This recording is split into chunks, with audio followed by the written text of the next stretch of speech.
دوسرا بچہ متاثر ہوتا ہے اپنے ماں باپ سے. اس لیے گھر میں ہمارے چھوٹے چھوٹے بچے ہیں تو ماں کوئی ایسی حرکت نہ کرے یا باپ کوئی ایسی حرکت نہ کریں کہ جس کی وجہ سے بچوں کے اخلاق پر اس کا برا اثر پڑے.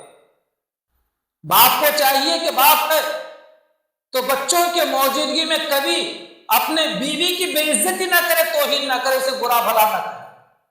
کیونکہ چھوٹے چھوٹے بچوں اور بچیوں کے دماغ میں بچپن سے ماں کی جو ہے حقارت بیٹھ جاتی ہے کہ ماں برابر نہیں ہے، جس کی وجہ سے ہمارا باپ ہمارے ماں کو گالی گلوچ کرتا ہے، برا بھلا بولتا رہتا ہے. اسی طرح اس کا برعکس پہلو، ماں کو بھی چاہیے کہ کبھی ماں اپنے بچوں بچیوں کے موجودگی میں شوہر کے تعلق سے کوئی ایسی زبان استعمال نہ کرے جس کی وجہ سے شوہر کی توہین ہوتی ہو یا شوہر کی بے ادبی ہوتی ہو یا اس کے ساتھ میں زبان درازی ہوتی ہو.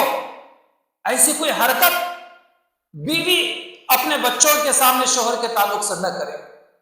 اگر ایسی بات کی گئی، ایسی زبان درازی کی گئی اور شوہر کے سامنے اونچی آواز اگر کی گئی تو بچوں کے ذہن میں بات نقش ہو جاتی ہے کہ ہمارا باپ اس قابل نہیں ہے کہ اس کی عزت کی جائے،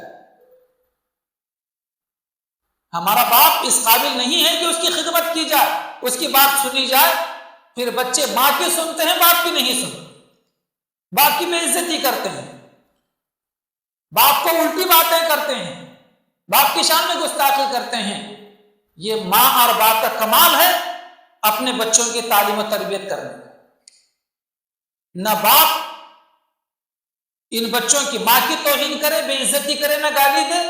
اسی طریقے سے ماں بھی اپنے بچوں کی موجودگی کے اندر اپنے شوہر کو برا بھلا نہ کہے، نہ بچوں کی موجودگی میں اور نہ شوہر کی غیر موجودگی کے اندر.